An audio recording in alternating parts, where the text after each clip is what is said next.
Hello friends, welcome to my channel. Income tax season चल रहा है। इनकम टैक्स रिटर्न भरी भी जा रही है फॉर फाइनेंशियल ईयर 22-23। बट अभी भी कुछ लोग हैं जो इनकम टैक्स प्रोविजंस को तो अच्छे तरह से नहीं जानते हैं, बट रिटर्न खुद फाइल करना चाहते हैं। तो अगर आप खुद फाइल करना चाहते हैं और ओल्ड रिजीम और न्यू रिजीम में आपको कंफ्यूजन है, तो आपको चिंता करने की बात नहीं है। इनकम टैक्स पोर्टल हमें खुद ही ऑप्शन देता है कि आप आराम से रिटर्न फाइल कर पाए। तो आप खुद रिटर्न फाइल कर रहे हैं और आपके पास सारे डॉक्यूमेंट्स हैं कि मेरी सैलरी कितनी है और मेरी हाउस प्रॉपर्टी से रिलेटेड इनकम कितनी है। तो इनकम टैक्स पोर्टल में जब आप लॉग इन करेंगे तो डैशबोर्ड में ही एक टैक्स कैलकुलेटर है, income income and tax estimator. ये क्या करता है, ये बहुत ही अच्छा टूल हमें इनकम टैक्स डिपार्टमेंट ने दिया है। इसमें आपको न्यू रिजीम और ओल्ड रिजीम दोनों कंपैरेटिव मिलती है, तो आपको ये भी समझ आ जाएगा कि किस-किस चीज़ों का बेनिफिट हमें मिल रहा है ओल्ड रिजीम में और किन चीज़ों का नहीं मिल रहा है न्यू रिजीम में। यहाँ आपको क्या करना है, असेसमेंट ईयर आपको सिलेक्ट करना है, रेजिडेंशियल स्टेटस आपका क्या है ये आपको सिलेक्ट करना है। आपकी एज ऑटोमैटिकली सिलेक्ट हो जाएगी, कैसे? क्योंकि आपके जो माय प्रोफाइल में डिटेल्स डली हुई हैं, उसी से वो फेच करता है कि आप किस कैटेगरी में फॉल करेंगे, रेगुलर सिटीज़न, सीनियर सिटीज़न या सुपर सीनियर। ड्यू डेट आपको बतानी है कि आप 31st जुलाई वाले हैं या 31st अक्टूबर वाले हैं।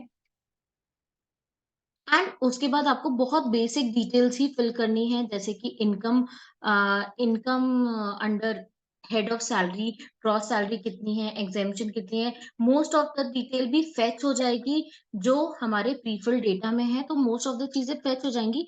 पर आपको कुछ कुछ चीजें खुद से डालनी रहती है, जैसे income from self occupied house property, income from let out property, इसमें भी रेंट क्या है, कितना इंटरेस्ट है। तो आपको समझ आ जाएगा कि सेल्फ ऑक्यूपाइड प्रॉपर्टी का जो अगर कोई इंटरेस्ट अमाउंट है तो उसका बेनिफिट नहीं मिलता है न्यू रिजीम में। वैसे ही अगर लेट आउट है और आपका नेगेटिव अमाउंट आ रहा है, जैसे यहाँ पर रेंटल इनकम कम है और इंटरेस्ट पेबल ज्यादा है, तो जो नेट अमाउंट है वो आपका नेगेटिव आ रहा है। तो नेगेटिव मतलब लॉस का बेनिफिट नहीं मिलता है, लॉस फ्रॉम हाउस प्रॉपर्टी का बेनिफिट न्यू रिजीम में नहीं मिलता है।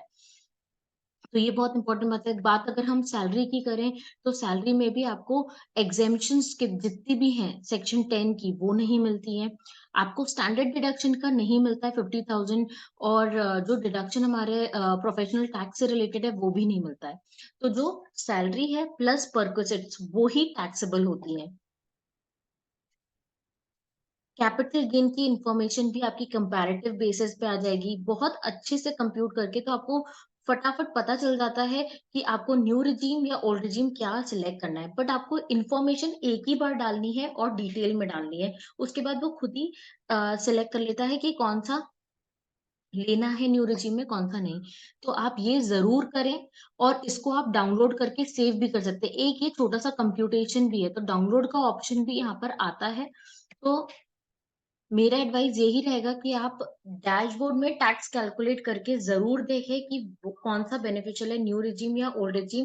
अगर आप प्रोफेशनल बैकग्राउंड से नहीं है, प्रोविजंस को नहीं समझते हैं, आप खुद रिटर्न फाइल करना चाहते हैं, तो होप आपको ये इनकम और टैक्स एस्टिमेटर कैसे आप यूज कर सकते हैं समझ आया होगा। तो प्लीज मेरे वीडियो को लाइक करें एंड चैनल को सब्सक्राइब करें। Thank you.